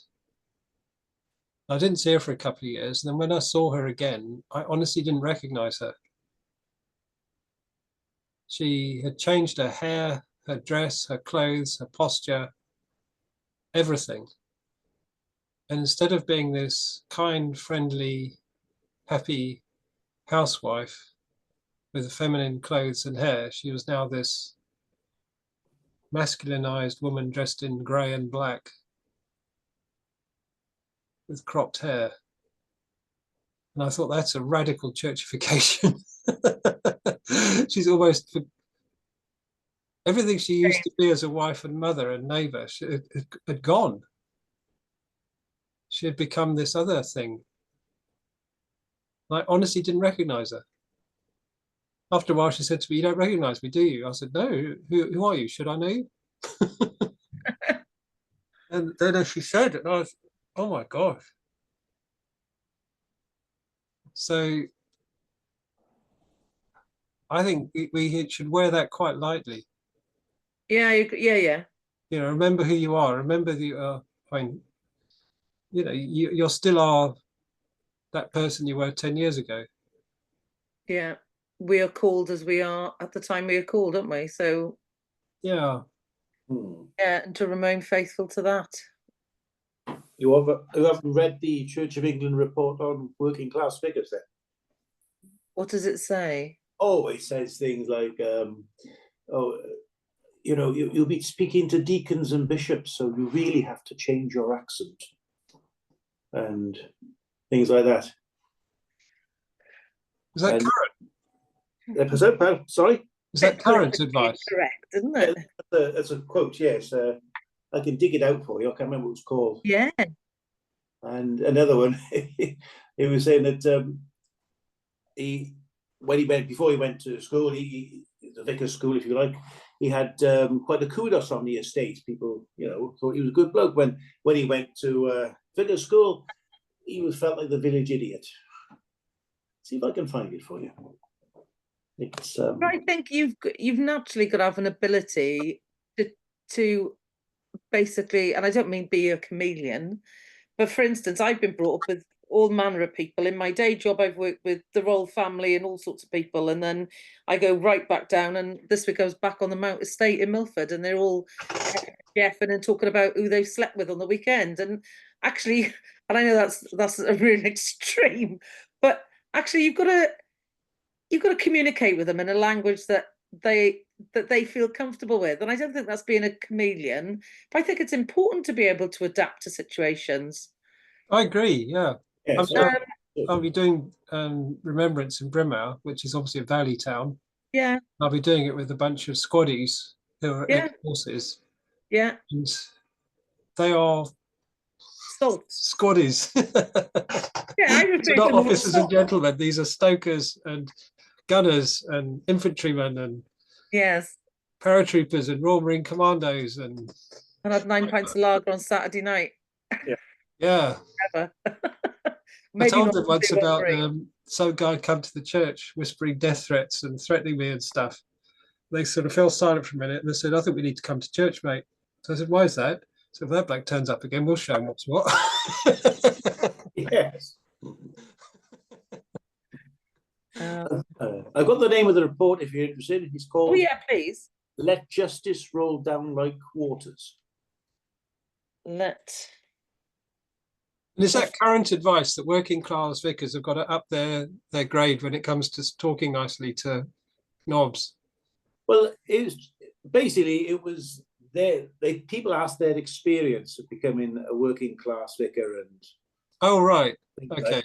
So these are the horror stories. Basically, there's a few quotes, like well, have a look at it. It's interesting because they're saying that it should be more inclusive.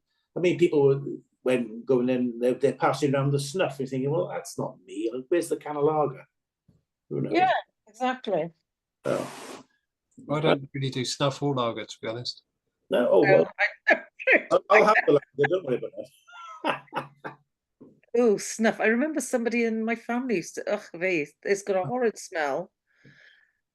I can't think of anything worse. No. Oh God. Oh dear, dear, dear. Why would you want to give yourself a runny nose normally? Yeah, that comes naturally. I don't need any help with that. Yeah. Ach, a fi. Oh, yes.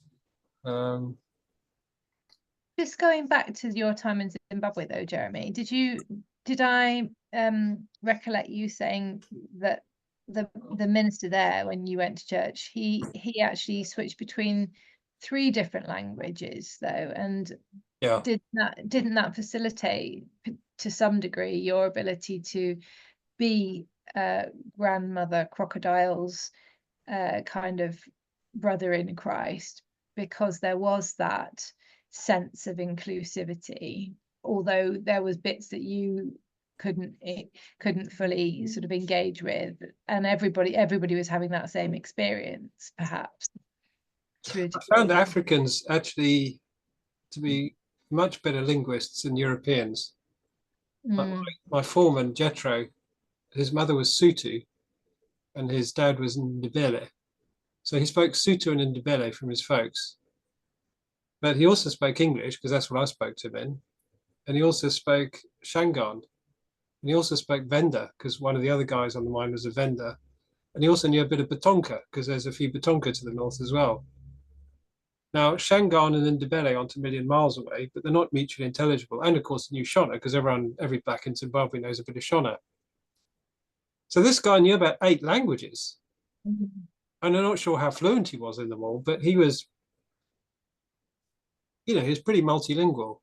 He's a very clever guy. I mean, he was very shrewd. So, he was outstanding. Whereas a lot of the men on the mine didn't speak spoke any vestigial English, if any.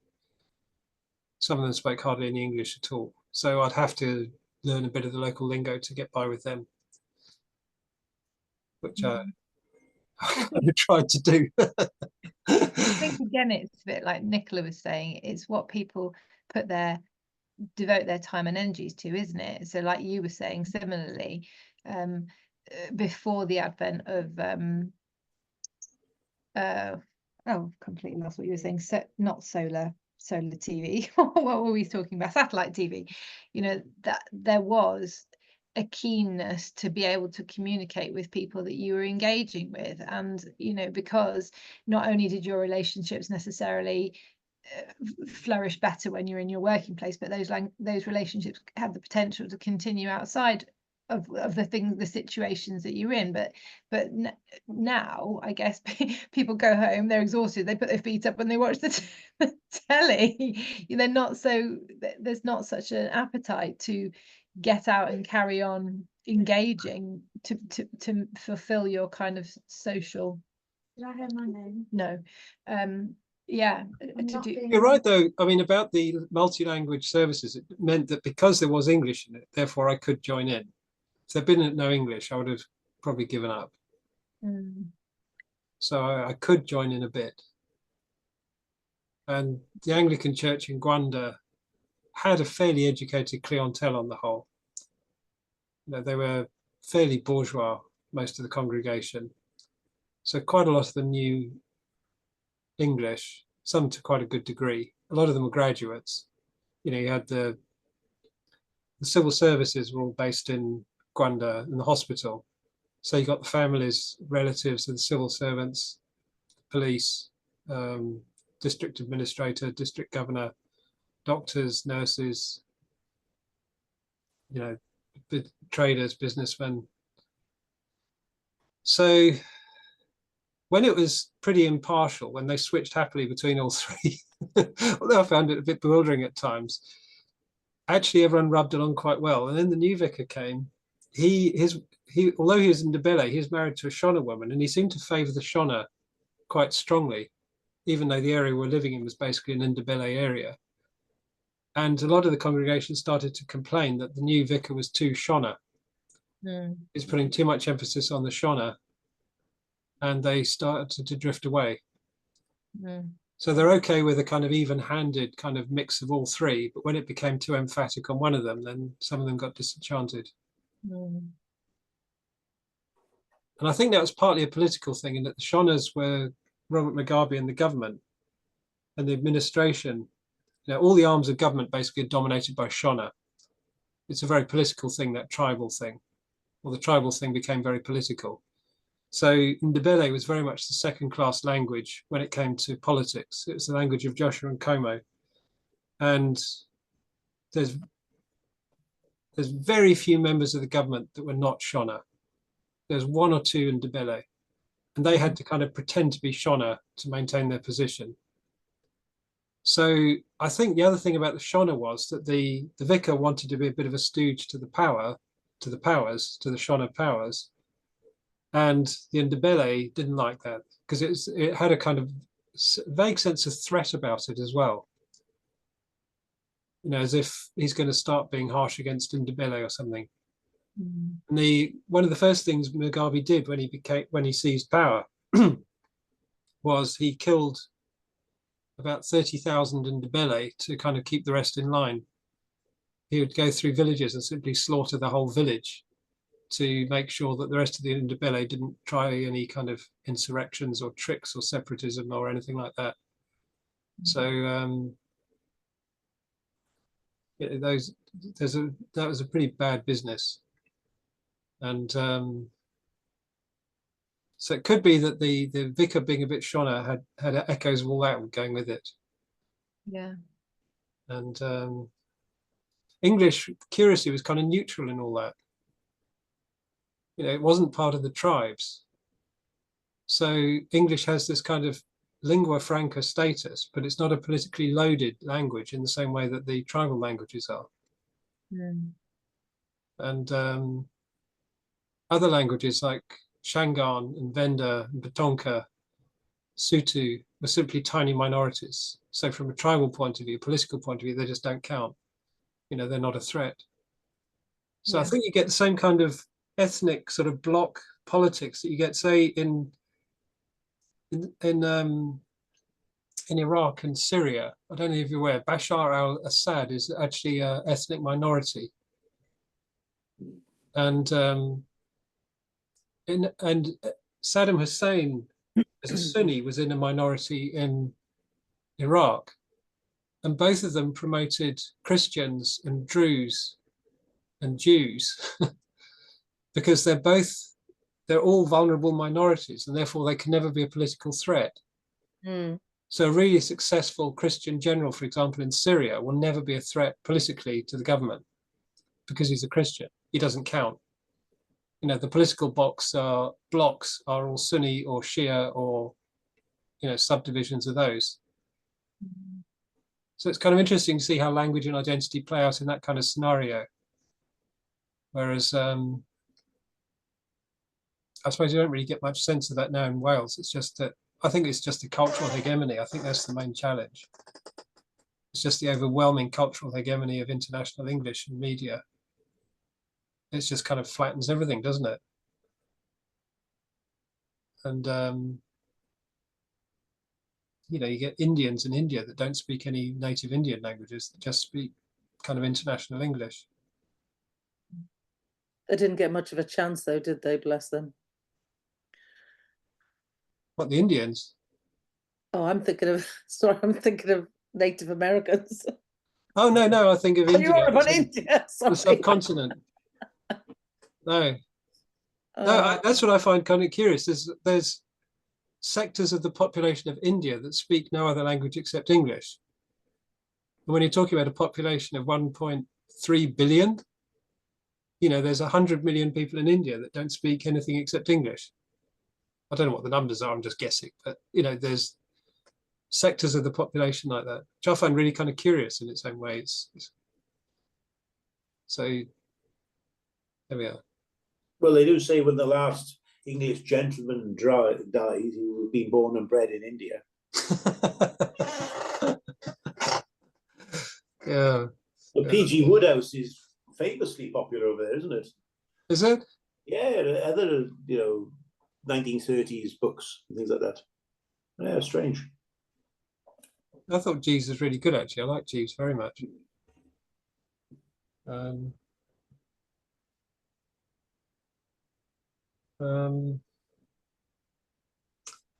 I don't know, is there anything we haven't really looked at or covered, or anything you want to put me right on? I must confess, I've been a little bit distracted reading that section that Kev has just given us on the benefits it helps to be working class. Is that in the chat? No, it's not. I'll put the link in the chat if you want. Where's chat? There's chat. Come on, chat. There we are. There's the link. Hmm. Mind you, I have to go now because I've got to pick my daughter up. But thank you so much, folks. So we same time next week Yeah. on session 8. So one last thing. Sorry. So it's about communication and identity. And what about the actual language of Welsh itself? I haven't really looked at that in particular, aside from its use of communication and aside from its motif as identity. What is the actual language in itself?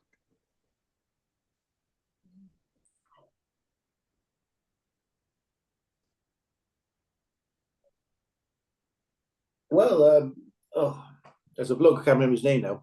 He wrote a book just after the Second World War called The Loom of Language. I mean the languages. And he said that if we had to start all over again as a lingua franca, because we had Greek and then Latin and French, because of the ease of the grammar, it would be Welsh. The ease of the grammar? Well, yes, it is fairly simple grammar, isn't it? Don't you think? That's the first time I've ever heard anyone say that Welsh has an easy grammar, because most people say how hard it is to learn properly. No, I mean, you look at, you've only got, there's not really that many cases. It doesn't affect things. You don't have the vocative case. You don't have the locative case and things like that. Well, mutation is supposed to be the last traces of that. Yeah, but, I mean, you can get away without it. You don't have two verbs for if something's alive or dead, like you do in some Slavic languages and things like that. So, oh, right. Yeah, and there is a form of soft mutation in Czech, of all things, but it's in the middle of the word. Just to okay. Just to confuse you. Right. But you know what does that tell you about languages, though? Say again? What does that tell you about languages, then, and about Welsh? Well, I think they're getting easier as the millennia have gone by. Things have dropped off. Oh, yeah, you're right there. Yeah. Yeah. That book I showed you, the history one. Yeah. This goes into detail on that front. I've got that now. Oh, yeah. Good book. Yeah. Well, I was just thinking, Welsh, it has a beauty of its own, doesn't it? Mm. Yes. And there are things in Welsh which are lovely, and there are things which you can say in Welsh which you can't quite say properly in any other way. Mm. Yeah, so, Welsh has its beauty and its insight, its uniqueness, its idiosyncrasies, which are unique. And I would suggest actually that all languages have something beautiful and wonderful about them. So they're all worth learning in their own right, just because they're beautiful and wonderful. They're just lovely. And I'd say Welsh is worthy of study just because it's lovely. Mm. And even if it's not any particular use, it's just nice. Well, it's also the fact that you feel some responsibility to keep it going, because if we don't make the effort to incorporate it into our culture, then we lose an essence of what our culture is. Well, Tolkien, who you're probably aware was very English. He said that every student, every scholar of English literature should learn Welsh, because he said Welsh is the old language of Britain. Mm. And he found he started getting Welsh from Welsh coal lorries driving around Birmingham where he lived, and he saw words like ebu on them and found them fascinating. So he started to learn Welsh. I think he taught himself as a schoolboy. And he also taught himself Finnish, and his two main Elvish languages, Sindarin and Noldor, or whatever it is, are based on Welsh and Finnish. Mm. So he just thought Welsh was lovely. So if you come across the Gododdin, Don't know what that is. it's the oldest poem in vernacular Welsh, composed about the year 600 or 700. It's a eulogy for or an elegy for a war band that got slaughtered by the Anglo-Saxons. But the word Gododdin, it means that they came from the Votadini, from the place that we now call Scotland, which was what they used to call Hen Gogloedd, the Old North, because the ancient Brittonic language went right up to the Highlands. And Glasgow is Glascoed. Oh. And it's Cumbria, isn't it? That doesn't take a lot to. Well, quite Cumbria, yeah.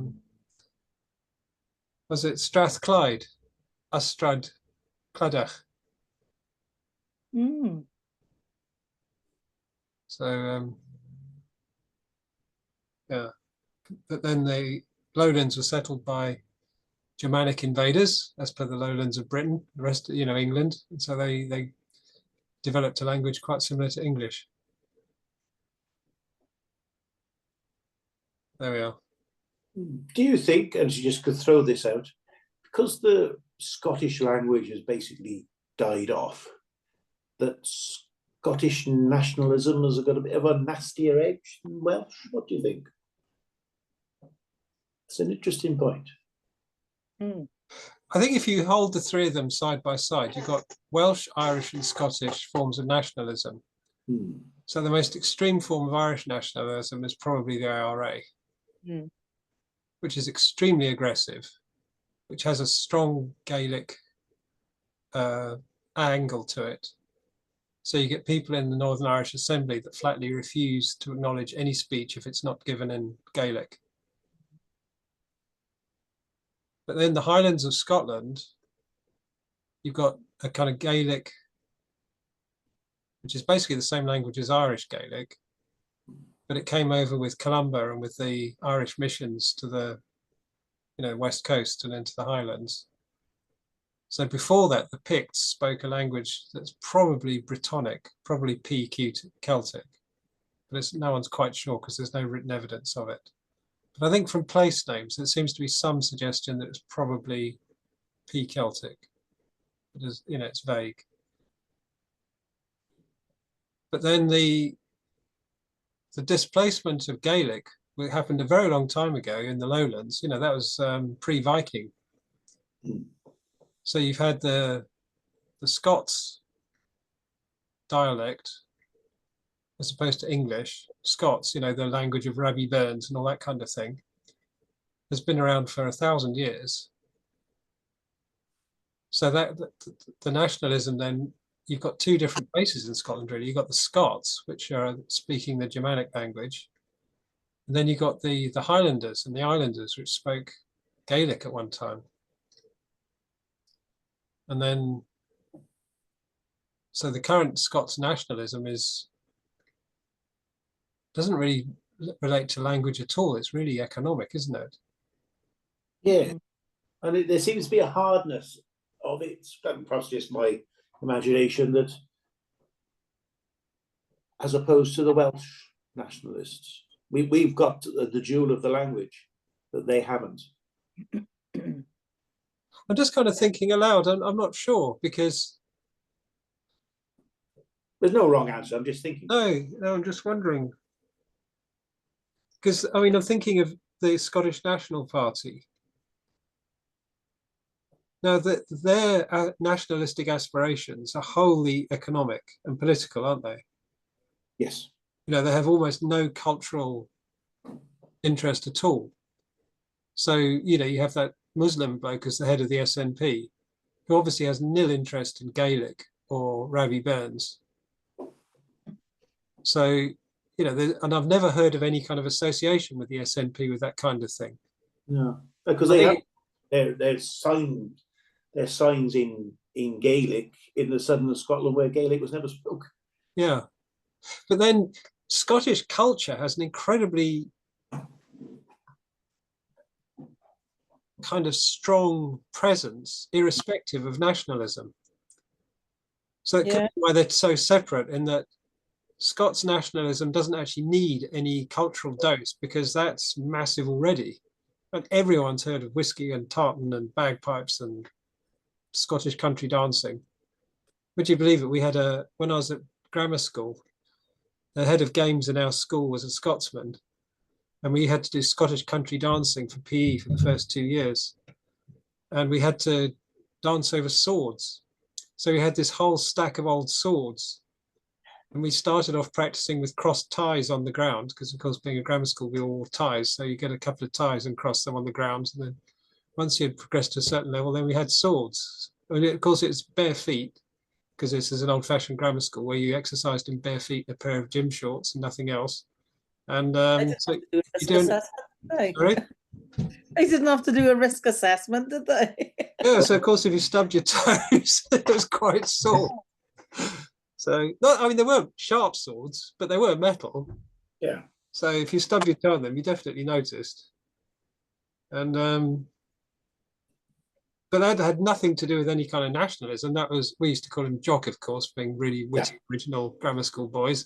So rock with Jock was just one of the trials and tribulations of my school. But Jock never had a whiff of nationalism about it. He was just so totally Scottish, though. He was, and you just couldn't escape it. So kind of. I've got to leave, guys, unfortunately. But Okay, well, take care, Nicola. Lovely with Cheers. you. Have a good evening. One thing I found interesting, because if Scotland did have independence last year, then it would have been Sunak, who's from India, and the other chap who's from Pakistan, working out the partition of Britain. I found that quite interesting. Yeah, from the subcontinent, yeah. That would have been interesting.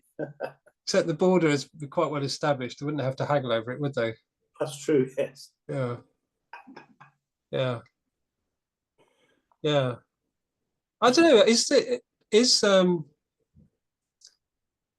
when you talk about the kind of nastiness of Scottish nationalism, is that just the kind of streak of aggression in Scottish character?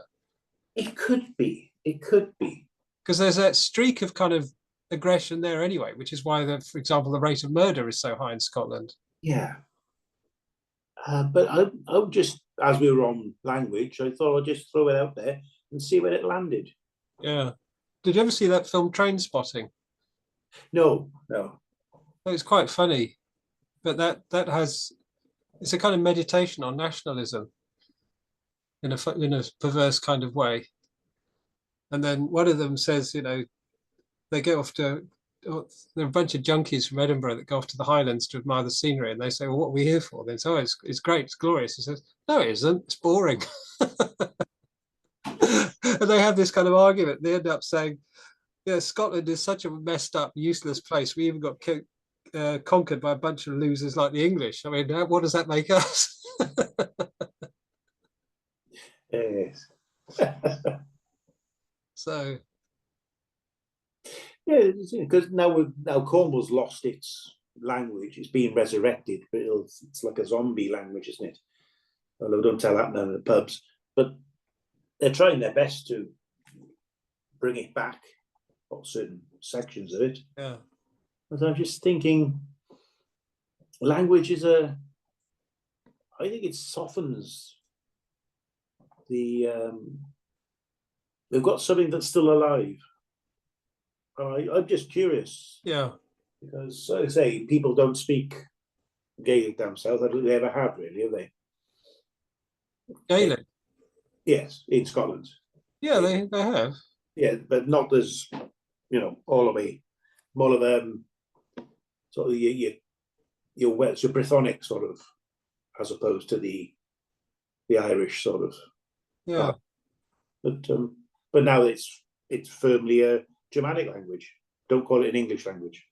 Yeah, but but Gaelic is still spoken in some parts of the Highlands and Islands. Islands, yes. But the But I suppose it doesn't really feature in the whole nationalistic thing. No, I suppose they're too busy surviving.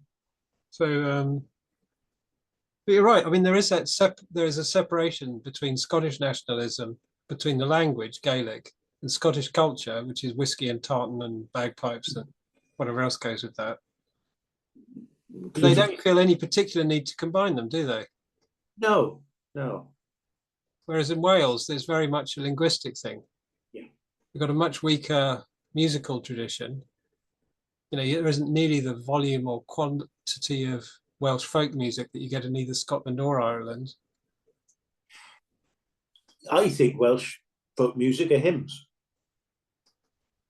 Well, I mean, they're vernacular music, so they're folk music in that respect, but they're composed. Yes, yes. You know, you get, say, Parry composed that beautiful hymn tune, Aberystwyth, and someone put the words of "Jesus, love of my soul" to it. You know, the words are originally Charles Wesley, but they're translated into Welsh poetry. So you've got a Welsh hymn, Welsh words sung to a Welsh tune, but it's what you might call high culture. And it's very self-conscious, it's self-aware. It's not spontaneous, natural, vernacular culture, which folk music arguably is. It's kind of spontaneous and natural vernacular culture. You could say, of course, that we've always had a tradition of high culture with the bards being sponsored right down until the Act of Union, producing this high culture for people. So Yeah. perhaps there wasn't a basis of why create it when you've got the professionals tearing about. Yeah. Which begs the question, because there must have been folk music in Wales in the past. Yeah.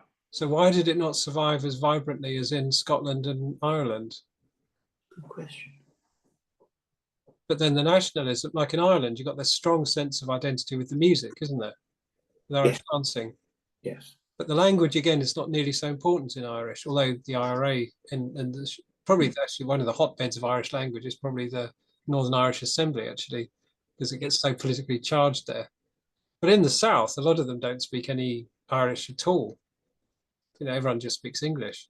But they do take it in school, because if you take it in Irish, a subject, you'll get an extra 10%. So you could, in theory, get 110% in your maths exam. Comical. That's an Irish 7, not an English 7. So, yeah, I suppose that's an interesting thing about Welsh nationalism, though, that it does have that very strong relationship with the language. And therefore, which kind of begs the question then, well, why is the language in such retreat? Because, you know, one of the hotbeds of the bard, you know, the reinitiation of the bardic culture and the Eisteddfodau and all that kind of thing was round here, you know, round Abergavenny. You know, Thomas Price, Carnahauk, the bard, the famous bard, the well-known bard, was a curate in my church here in Llanelli and was the rector over in Cymru. And, you know, Edward Lloyd, you know, Iolo Morganwg, yeah, he was one of his cronies. You know, he was hobnobbing around here. So obviously there was that vibrant Welsh culture around here, speaking Welsh language, and now it's almost completely gone. And I can only think it is just that cultural hegemony. You know, it's just that as soon as you stop getting your culture and language and ideas from conversation, as soon as you start getting it from books or from other media, then Welsh suddenly just drops off a cliff in terms of importance.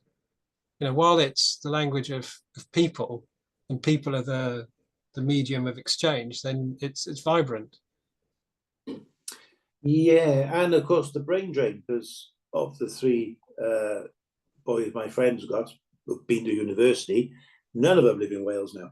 No. Two of them were educated in the medium of Welsh, both in London. Yeah, yeah. And oddly enough, I met this scholar once at Aberystwyth, a scholar of Welsh poetry, and he was studying kind of medieval Welsh poetry.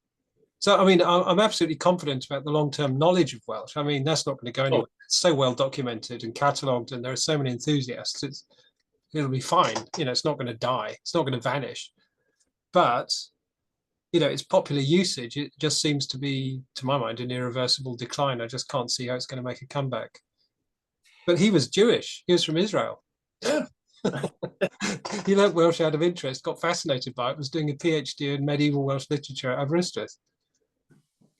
So, you know, by many and various ways they come, kind of thing.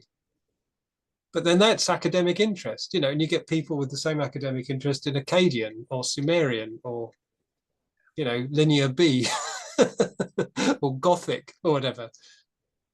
You know, Tolkien used to write poetry in Gothic. A small must be for himself. That's not going to get published, is it? Well, you know, it was published.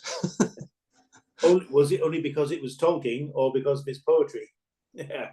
It's because there were people that were enthusiastic about Gothic at one time. Anyway, yeah. And when I was at St. Michael's, I thought one day, I kind of set a goal, like in 10 years, I'll be able to preach in Welsh. And then I came here, suddenly the hours just seemed to vanish. There's no scene around here. There's nowhere to practice Welsh, no one to teach me here. And it just didn't seem important. And I just haven't really kept it up. Yeah, it's a problem, isn't it? Although you could always ring the Samaritans in Welsh, because not only will they have to talk to you, but the call's free.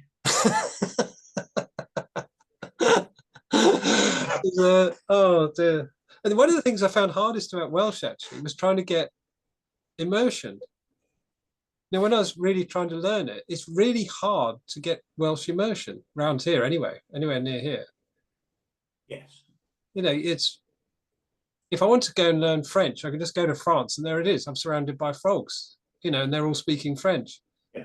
But if I want to learn Welsh, where am I going to find a group of people that speak good Welsh? And you need it all the time. Ideally, you know, if I want to go and stay there for a couple of weeks. Yeah. And you need to have it, you'd be corrected and you'd remember and you wouldn't make that mistake again. And you're in the pub or in the supermarket, you're chatting. But here, it tends to be a bit formal. And you're thinking, oh. Yeah. Yeah. Did you ever learn Polish? I did. I had a trip to Polish, to Poland. And I did learn a bit of Polish, but I kept on slipping into Russian. And that went down like yeah, that went down like a group hug in a Burns unit, to be honest. Yeah, well, I found Polish the hardest language to pronounce. And do you know why? It's because it's in the Latin and not in the Cyrillic alphabet. No, it's because all the sounds are in the front of your mouth. Yeah. You go, just. Was it, ja jestem gdzieś do Krakowa. Ja jestem Krzysiek.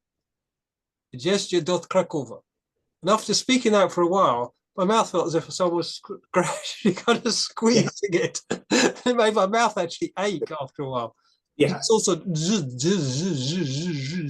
is very much, yes. It's all that kind of sound. And it just felt so alien to my mouth. Yeah. It felt really weird.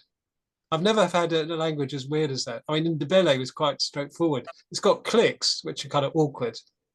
So the word for beware of the dog in Ndebele, Belanja. Or Bella. I always struggle to do that kind of click. But and in Hebrew, it's just got gutturals. So it's just resh, you know, chen, ayin, you know, and as long as you've got a throat, you can do it. And Welsh actually has got gutturals as well. But Polish, gosh, that was... Yes, yeah, it's really much in the front, isn't it? It's all those double consonants in the front of the mouth. J, sh, jish. In Russian, but sometimes the double consonants are just one letter. Like zhish. Like, I always remember it's push chair. The ish. Chair, shish. Yes. Yeah. There we are. Interesting. Oh, really good. Yes. So was it next week? I haven't looked yet. Subject next week. Anglican identity, I think. Oh, right. Changing models of Anglican identity. I think that's just a compromise, really, isn't it? Well, oddly enough, as I've carried on as an Anglican cleric, I've actually found myself more and more kind of settled as an Anglican Christian. I mean, I wouldn't claim that the Anglican Church is superior to others necessarily, or that it has some kind of unique quality which sets it apart. So from that point of view, it's quite arbitrary. You could equally well be a Christian in any church. But I think, well, if I am an Anglican cleric, I'll be Anglican. And if you like, I'm quite content to just be Anglican as a Christian. You know, my first identity is Christian. Secondly, it's Anglican. And I'm very happy to just kind of settle into Anglican. I think it suits the British character. Because it's a bit middle of the road, easy now. You know, don't ask, don't tell. You know. Well, I find it, intellectually satisfying in that I want to have a faith, a walk with God, an understanding of Christianity that is fully intellectually engaged, as well as emotionally engaged, as well as spiritually engaged. And I find it works on all levels. I go with it at every level. If you just want to turn up on a Sunday, it works for people that way as well. I think you can get out of it whatever you put into it, really. Yeah. If you want to delve in deeply, it's all there for you.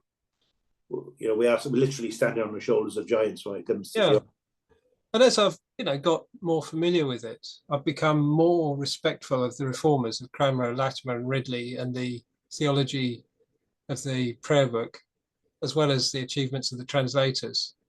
The English is superb, brilliant. Yes. It's almost unsurpassed, and the theology is brilliant. If you look at the collects from the old prayer book, they're superb. They're concise, they're succinct, they're precise, they're absolutely penetrating, they're totally directed. There's nothing ambiguous or vague about them. They're absolutely sharp as razors. And then you compare some of these modern collects and things now, they're just fluff, they're just pulp, they're just blunt bits of junk. I mean, that one we had for Kingdom 1 was it's putrid by comparison. Yeah. Cranmer would never have written that. Prayer muzak, isn't it? It's elevator prayers. Oh, it is. Yeah, you're right. It is. And I find a lot of modern liturgy really is like that elevator level. It's just it's trite, half-baked, half-thought waffle. It's and so as I've for example done communion, when I was a punter, I had it maximum of once a week. Sometimes not even every week. If I was going to an evening service, then we didn't get communion every week. But now that I'm doing it more than once a week, I've got more and more and more conscious, if you like, of communion as a thing. So, and then during lockdown, I'm thinking, what is it? Why are we doing it? What's precious about it? What actually happens? When does it actually happen? When does communion actually occur? What occurs in communion? What am I actually giving to people when I'm doing this stuff? What am I getting out of it? Why am I doing it? Why these words? And as I've got more and more into it, the more and more, if you like, I resonate with the old Anglican theology of communion, as per the homily and as per the Book of Common Prayer and everything. And then I can relate that more and more deeply and strongly to Scripture, because it all rings true. It's harmonious, it's coherent, it doesn't contradict. Yeah, so whereas boils up, doesn't it? It starts with a gathering and then it comes up to the main event. So so I'm really, if you like, content just to be Anglican. I don't really feel the need to be anything else. You can slip up and down the candle as much as you want to, really, can't you, with Anglicanism? No, I'm not, how do you put it? It's not that I'm really, if you like, trying to make use of its scope. It's just I'm thinking, the more I think about it, the less I feel the need to be anything else. Yeah.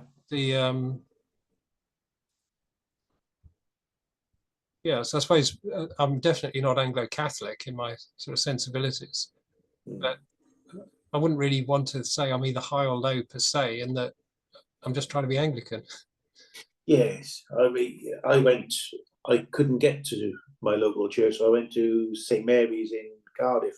That was quite high up with smells and bells and the Angelus at the end of it and all that.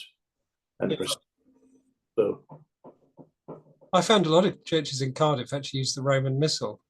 They don't actually use Anglican formularies. My first 2 placements at St Michael's were both on the Roman Missal. St Martin's Roath and the one at Ely. Can't remember St Timothy's and Titles? No, I can't remember. I remember. I've been up that way for a while. Yeah.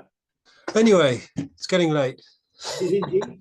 A glass waiting for me, so There we are. Well, God bless you, Kevin, and to everyone else listening in on recording. May the Lord bless you all. Have a good night.